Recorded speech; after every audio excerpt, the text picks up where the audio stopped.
Alors salut à tous, j'espère que vous allez bien. Me voici de retour pour une espèce de bouillabaisse musicale hebdomadaire. Enfin, quoique les dernières vidéos ont été ciblées sur la pop indé américaine. Merci de vos commentaires d'ailleurs, merci de vos réactions, c'est super sympa. Ça me fait hyper plaisir, ça me touche beaucoup. Puis je réponds à tout le monde, hein, vraiment, hein, s'il n'y a pas de, il y a pas de distinction. Euh, Voilà, cette semaine, j'ai décidé de faire un mélange un peu pêle-mêle, hein, comme d'habitude, hein. C'est un peu en vrac. C'est les trucs que j'ai sortis de mes étagères, voilà, un peu au hasard en fait, parce qu'en fait, c'est ça, quand je farfouille dans mes étagères, souvent pour trouver des trucs que je cherche.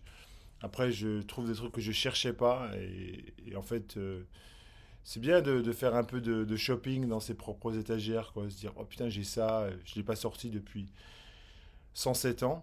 Euh, et puis j'ai aussi pas mal d'inspiration du chat qu'on a, enfin de la discussion qu'on a le dimanche dans les Scuds et du Pif, qui a malheureusement été, comme vous le savez certainement, a été supprimé par YouTube pour, je sais pas pourquoi exactement. Apparemment, on n'est pas assez sympa. Enfin, je sais pas. Peut-être que vous pourrez m'éclairer dans les commentaires. Euh, mais en tout cas, la chaîne repartira sous un nouveau nom. Enfin, je pense que si vous suivez ma chaîne, vous le savez déjà.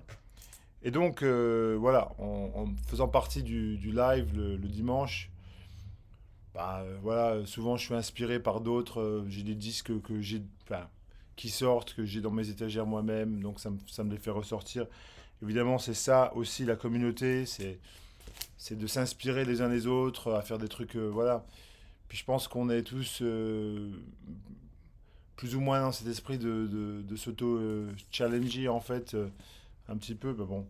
J'ai commencé avec ce disque-là que je viens de m'écouter il y a 2 minutes, Man of the Light de Zbigniew Zefet, grand violoniste de jazz fusion polonais.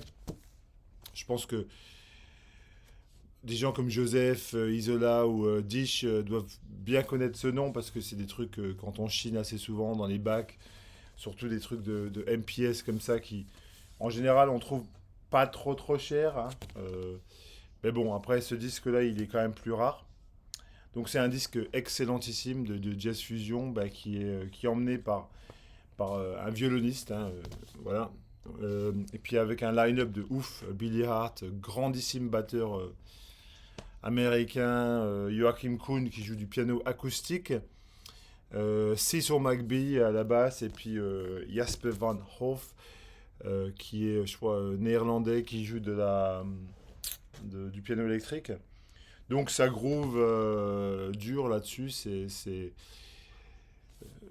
Et puis il y a ce côté cristallin du violon. On a l'impression d'être emmené dans des cieux extraordinaires.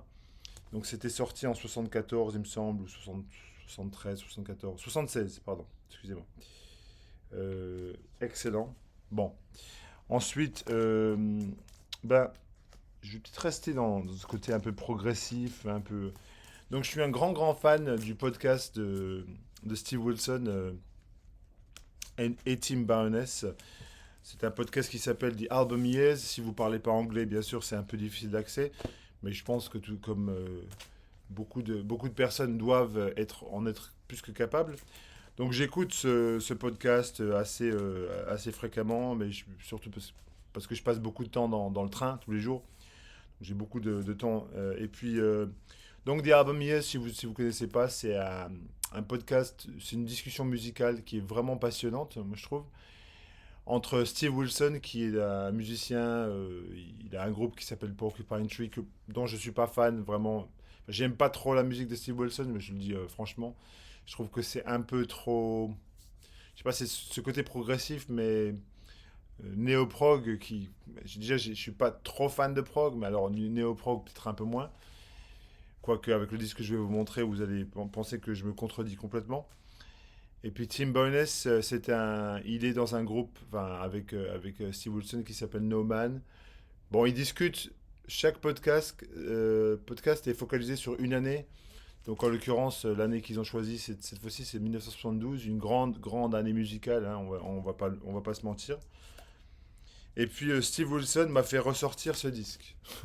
Alors, j'allais montrer un disque de Aphrodite's Child sur ma chaîne? Ben oui, c'est fait.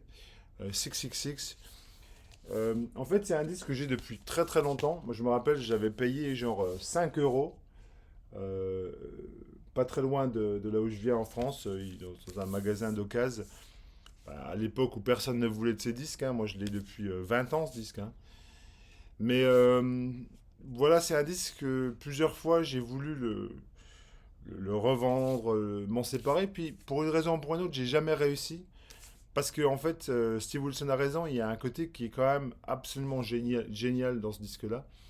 C'est ce côté expérimental qui est apporté par Vangelis en fait, hein. Parce qu'en fait, il faut savoir que Aphrodite's Child, c'est Demis Roussos qui ensuite, si vous êtes français et que vous regardez ça, vous vous dites, bah, Demis Roussos, c'était quand même un peu craignos après ce qu'il a fait. Mais la musique de Demis Roussos des années 70, c'était quand même. Il avait quand même un côté assez avant-gardiste. Et puis, je trouve que les crimes commis par les musiciens dans leur carrière plus tard ne devraient peut-être pas compter quand ils ont fait des chefs-d'œuvre comme ceux-ci. Alors oui, c'est expérimental, c'est progressif, c'est psychédélique. Je veux dire, voilà, écoutez The Four Horsemen ou bien The Seventh Seal, qui est absolument délirant. Bah voilà, voilà. De 1972, 666. Et puis, il m'a fait ressortir aussi ce disque-là, qui est, bon, bah, pour le coup, hein, c'est un chef-d'œuvre, hein, on va le dire, hein, On the Corona de Miles Davis, qui est un disque, voilà, qui mélange un peu, où je pense Miles Davis a essayé d'inclure ses influences de Jimi Hendrix, de Sly Stone, mais pas que. Je trouve qu'il y a un côté très très expérimental et très très barré à cette musique. C'est-à-dire il est dans le jazz électrique, mais plus, on va dire. Il est il est dans l'excès en fait, dans une espèce d'excès où, où, où tous ces genres musicaux s'entrechoquent pour créer un espèce d'enfant bâtard qui qu'on aimera tout autant, on va dire. Hand de Corona. Génial, génialissime ce disque. Alors, quand je parlais de disques, enfin d'artistes qui sont jugés pour leurs crimes, les crimes qui vont suivre, je pense aussi à Catherine Lara. Parce que Catherine Lara, franchement, quand on pense à son apport musical dans les années 80, je suis la roqueuse de diamant, ça fait un peu de la peine, hein. Miskin, hein, comme dirait l'autre. Mais ce disque-là, qui est son deuxième disque, qui s'appelle Les années poussières, en fait, c'est le disque s'appelle Les années poussières. Il s'appelle Catherine Lara, mais en fait, il est sous-titré Les années poussières. C'est un disque fabuleux, je trouve. C'est du folk un peu progressif, de la chanson française de traverse, qui mériterait, parce que ça, c'est un disque à 2 balles, quoi. Franchement, moi, quand je vais en France, à chaque fois, je le vois voilà, dans les caisses à 2 euros, quoi. Ça me fait de la peine, hein, parce que c'est un superbe disque. Le premier est excellentissime aussi, je trouve. Bah, il faut avoir l'esprit un peu ouvert. Si vous aimez Catherine Ribeiro, si vous aimez les disques de Mama Beate Kielski, je pense que c'est dans la même veine, hein. Moi, j'y crois mordicus. Magnifique disque, avec en plus une pochette qui tue. Euh, alors, dans un style complètement différent, hein, puisqu'on est là. Hier, j'ai écouté ce magnifique disque de Arthur Russell, Love is Overtaking Me, qui était un disque qui avait été sorti à l'origine en 2008, il me semble, puis que depuis a été réédité plusieurs fois. Ça, c'est la réédition de 2022, en l'occurrence. Rough Trade et Audica, mais bon, en fait, moi, je m'en fiche, hein, carrément de ça. C'est un disque qui est tout simplement magnifique, qui met l'accent plutôt sur les chansons un peu folk, limite, vraiment à la limite de la folk country. Mais bon, on va dire que c'est plutôt un album de folk. Moi, je trouve que si vous aimez par exemple Belle and Sebastian, hein, Je trouve que c'est pas des lieux et des sons de cette musique-là. Enfin, c'est une musique pour vous briser le cœur, quoi. Voilà, on écoute juste la chanson titre, Love is Overtaking Me, Nobody Wants a Lonely Heart, Goodbye All Paint, la deuxième chanson qui est absolument dévastatrice.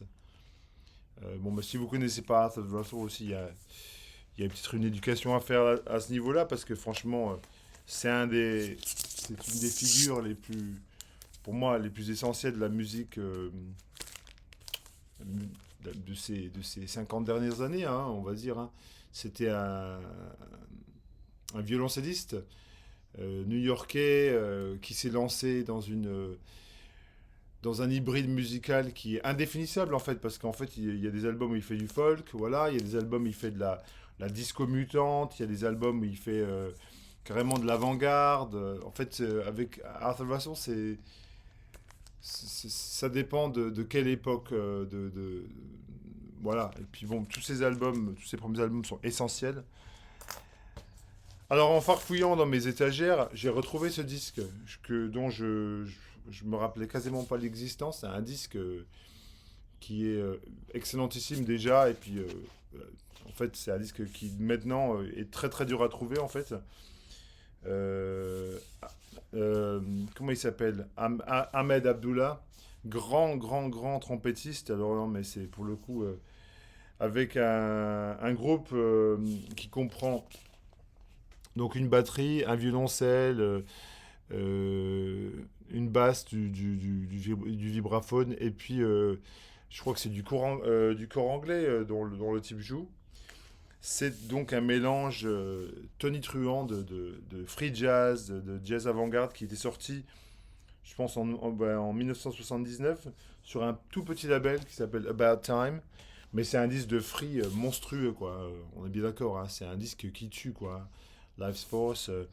Moi, je l'ai depuis assez longtemps, en fait, hein. Peut-être, je sais pas, moi, 8 10 ans, quoi. Je sais pas. En gros, je sais plus. Parce qu'en fait, j'ai commencé à rentrer des trucs sur Discogs il y a 10 ans.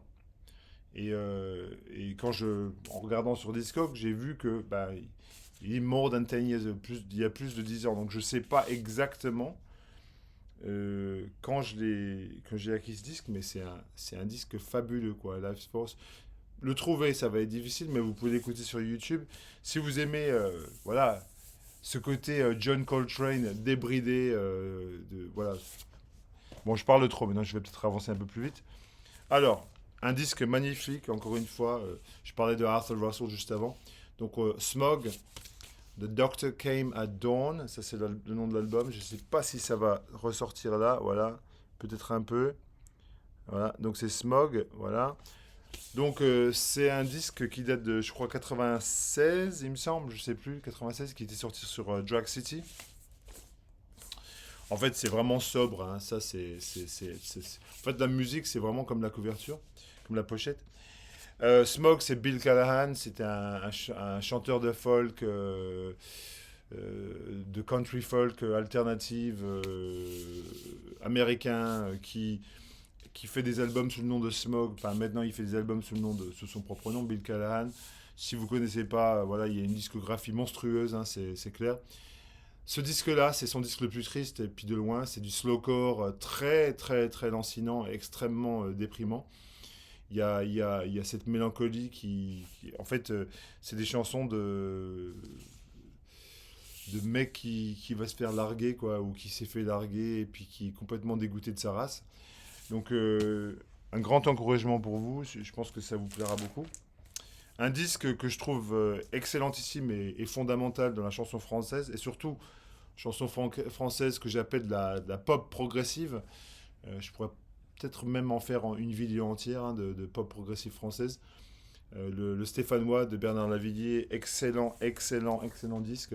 Quoi qu'on en dise, le type, enfin, tout est arrangé par Karl-Heinz Schaeffer, grand arrangeur allemand qui a fait Les Gants Blancs du Diable, par exemple, qui a travaillé avec Christophe aussi. Bon, Christophe, c'est une pointure aussi. Le Stéphanois, ça commence avec une des chansons de pop française déjantée, les plus essentielles au monde pour moi, les aventures extraordinaires d'un billet de banque. Alors je vous conseille d'arrêter la vidéo et d'écouter cette chanson, ça date de 76, 75, 76. La pochette est magnifique, le type est un génie, enfin bon, moi j'adore. Si vous aimez pas, vous aimez pas. Ensuite, je continue avec de la chanson française encore un peu, hein, pourquoi pas. Cette semaine, j'ai eu l'envie, la lubie, enfin je sais pas comment on appelle ça, de ressortir des disques de Brel, parce que bon, moi, j'adore Brel, hein, c'est...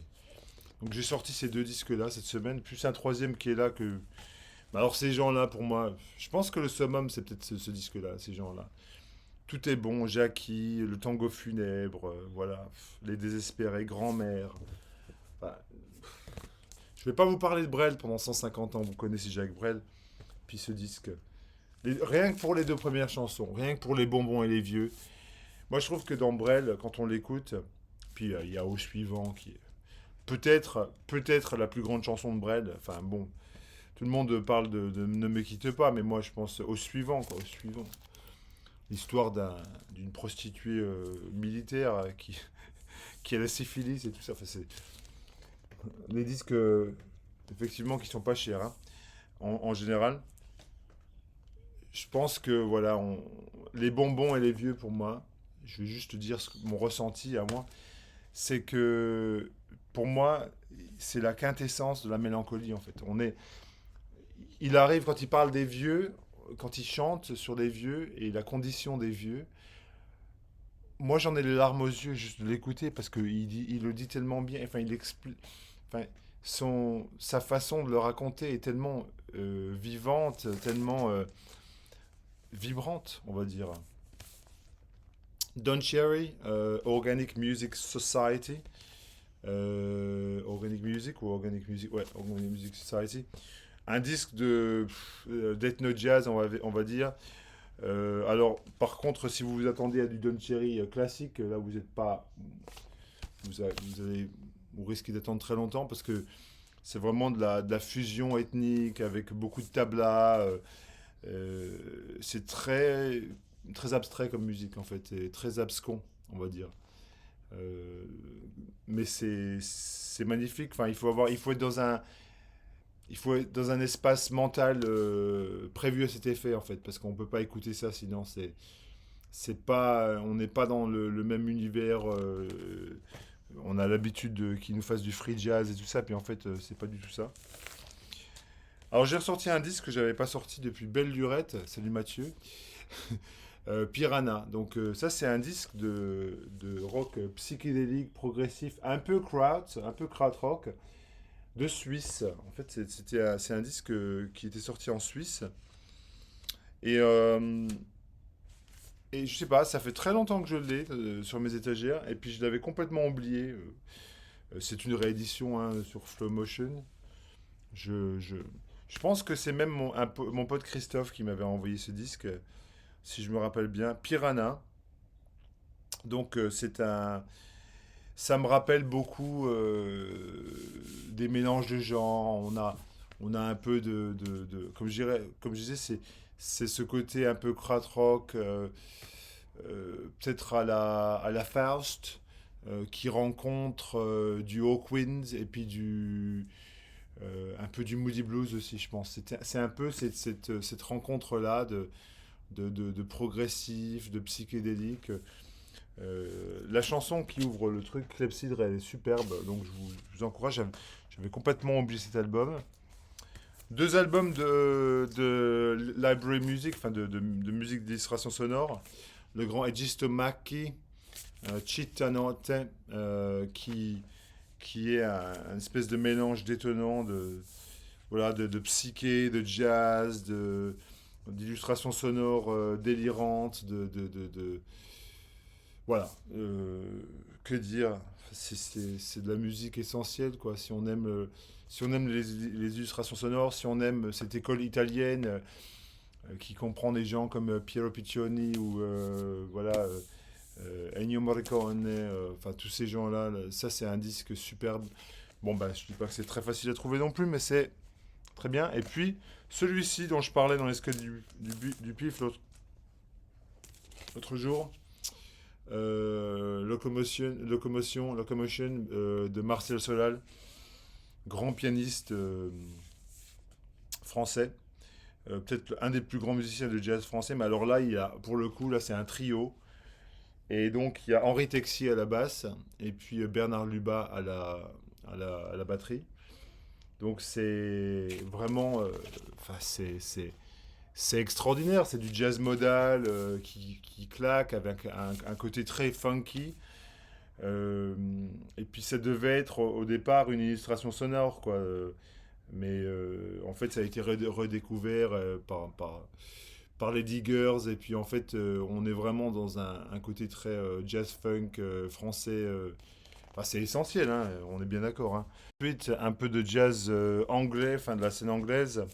J'ai ressorti ce disque que j'avais pas sorti depuis très très longtemps en fait, Wildflower, avec sa superbe pochette. En fait, moi j'adore cette pochette. C'est simple, mais c'est très très efficace.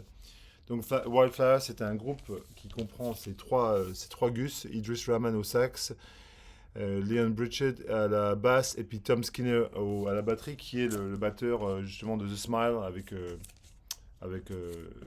les mecs de Radiohead en fait. C'est un disque qui était sorti en 2017 et qui avait quand même fait quelques remous dans la scène jazz anglaise parce qu'en fait c'est très très original pour un trio. Ils sont quand même pour un trio sans, enfin, cette, ce jeu entre la basse et puis le saxophone qui est tonitruant, hein, on va dire. Hein, c'est vrai, c'est une musique de haute voltige. C'est du jazz d'avant-garde, du free, quoi, voilà. Et après, ils se sont transformés en Ill Considered. Ils ont fait plein de disques. Ils ont enregistré à peu près toutes les sessions qu'ils ont fait ensemble ont été enregistrées. Encore une fois, avec des pochettes incroyables. Enfin, c'est un kiff de collectionneur absolu, quoi. Il Considered, moi, j'en ai pas beaucoup, hein, j'en ai que quelques-uns, mais ce disque-là, le premier, c'est vraiment la, voilà, le blueprint, comme on dit en anglais, le- celui sur lequel les autres ont été calqués, l'origine. Alors, puisqu'on est dans le jazz anglais, euh, j'attends avec impatience la sortie du... Enfin, non, pas la sortie, mais je l'ai commandé, le deuxième album de Nala Cinefro. Voilà, mais j'ai le premier depuis, depuis assez longtemps et puis je l'adore. Je sais pas s'il va être mieux que celui-ci. J'en ai écouté quelques morceaux en ligne. Puis je me suis un peu convaincu, auto-convaincu de l'acheter parce que je me suis dit, ben voilà, ça doit être. Ah, j'adore celui-là, donc ergo, je dois aimer l'autre. Mais bon, après, on verra bien. Ce disque, c'est un disque d'une harpiste musicienne belge. Donc je pense elle est, ses parents d'origine sont du Rwanda, il me semble. Enfin, du Congo, du Rwanda, mais il est à moitié belge, parce que, bon, bah, comme chacun sait, la Belgique a colonisé ces pays, enfin, malheureusement, hein, on va dire, hein, c'est clair. Et donc, elle a grandi en Belgique, mais maintenant elle habite à Londres. Puis elle fait des albums avec les musiciens de la scène londonienne, dont par exemple Nubia Garcia, qui apparaît sur ce disque. Et il me semble qu'elle est sur le deuxième aussi. Wonky Logic, enfin plein de musiciens superbes. Alors ça c'est un disque. C'est très difficile à définir le premier album de Nala Cinefro parce qu'en fait c'est censé être du jazz, mais en fait c'est pas du tout du jazz. C'est de la musique ambiante plus quoi. C'est de la musique ambiante complètement tripante, hyper originale avec de la harpe qui est traitée avec des boîtes à effets. Donc c'était sorti sur Warp. Je suis pas étonné d'ailleurs que Warp ait sorti ça parce que du coup elle est quand même dans cette optique-là, hein, parce qu'en parlant de Warp, j'ai aussi sorti ce disque-là de Miracalix. Je ne veux pas en parler pendant 150 ans parce que il me reste encore deux trois disques là en bas. Mais c'était une artiste qui était sur Warp, qui a fait des disques un peu dans le sillon de Otaker. Et ça, c'est son tout premier disque qui date de 2000. Et je l'ai trouvé à 20 boules dans un magasin de disques à Melbourne. J'ai halluciné, quoi. Je me suis dit, mais pourquoi? Et en fait, parfois, il ne faut pas se poser de questions. L'univers vous met des disques devant le nez. Si vous aimez Otaker, voilà. Euh, Ce matin, juste là, avant d'écouter Zbigniew Zephert, j'ai écouté ce disque-là, le John Betch Society, Earth Blossom, un disque qui était sorti sur Strata East. Moi, j'en ai une réédition sur Heavenly Sweetness de 2007, qui sonne super bien en fait. Hein, j'ai eu aucun problème. Ils ont vraiment fait une belle réédition, surtout au niveau de la pochette. Ils ont vraiment bien reproduit ça. Parce que l'original sur Strata East, c'est impossible à trouver. Voilà. Bon, Strata East, c'est un label qui fait baver les collectionneurs. Puis les disques sont souvent surcotés, surévalués. Mais pour le coup, ce disque, je pense pas qu'il soit surévalué. C'est un très très bon disque avec un côté free, mais très nostalgique, en son très mélancolique, doux amer, on va dire. C'est ce côté. C'est pas du jazz frénétique, c'est du jazz qui est très. Qui est vraiment, pour le coup, euh, assez posé et assez mûr, assez réfléchi sur ce côté, voilà, mélancolique. Comme disait Victor Hugo, la mélancolie, c'est le bonheur d'être triste. Alors là, on est vraiment dans ça, quoi. Ça, je l'ai ressorti parce qu'à cause des squelettes du pif, Outward Bound du Eric Dolphy Quintet avec le. Bon, bah alors, c'est même pas la peine, hein. Regardez ça, Eric Dolphy, Freddie Hubbard, Jackie Bayard, Roy Haynes. Bah voilà, c'est. Puis après, il y a que des classiques, quoi. Green Dolphin Street. Bon, bah voilà, on est bien d'accord. Eric Dolphy, c'est un génie qui nous a quittés beaucoup trop tôt, qui avait une vision singulière de la musique, du jazz, et voilà, qui nous a laissé des chefs-d'œuvre. Voilà. Donc, si vous trouvez ce disque, n'hésitez pas une seconde. Ça, c'est un pressage japonais, il me semble. Mais bon, après, vous pouvez trouver ça quand même. Hein, c'est pas trop. C'est pas des disques impossibles. Puis je vais finir avec deux disques algériens. Un disque que je vous recommande vivement. Les Abranis, Amazigh Rock. Amazigh Rock. Freedom Rock, pardon. C'est bien ça. Amazigh Freedom Rock, c'est ça. Excusez-moi. Donc en fait, ça c'est une compilation qui a été sortie par le label Bongo Joe, qui est un label, je crois que c'est suisse ou lyonnais, enfin c'est dans ces eaux-là. Ils ont fait des trucs avec Sofa, c'est pour ça que j'ai un peu de mal à me situer dans mon cerveau. C'est un groupe de psyché algérien des années 70, 70 de 70 à 83, qui est assez délirant, assez débridé. Voilà, c'est vraiment c'est du rock. Voilà, peut-être que je vais vous en mettre un morceau, je sais pas, on verra quand j'éditerai la vidéo. C'est superbe.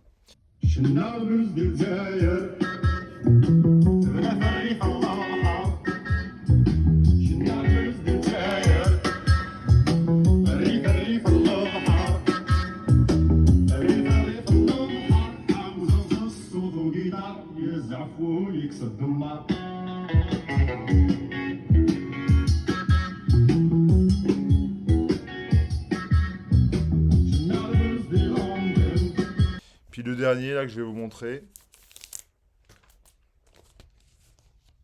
c'est un autre disque algérien. Alors là, c'est un disque que j'avais complètement acheté au pif, hein, à la pochette, quoi, en fait. Hein, parce que bon, je me suis dit, ça a l'air cool. C'est sur le champ du monde, donc en fait, voilà, pourquoi pas. Hein. Et en fait, il se trouve que c'est vraiment un super disque. Il est pas cher. En plus, si vous habitez en France, c'est un disque que vous pourrez trouver dans des bacs à 5-10 € pour rien du tout. Sur le champ du monde, hein, comme beaucoup de leurs disques, hein, beaucoup des disques du champ du monde sont.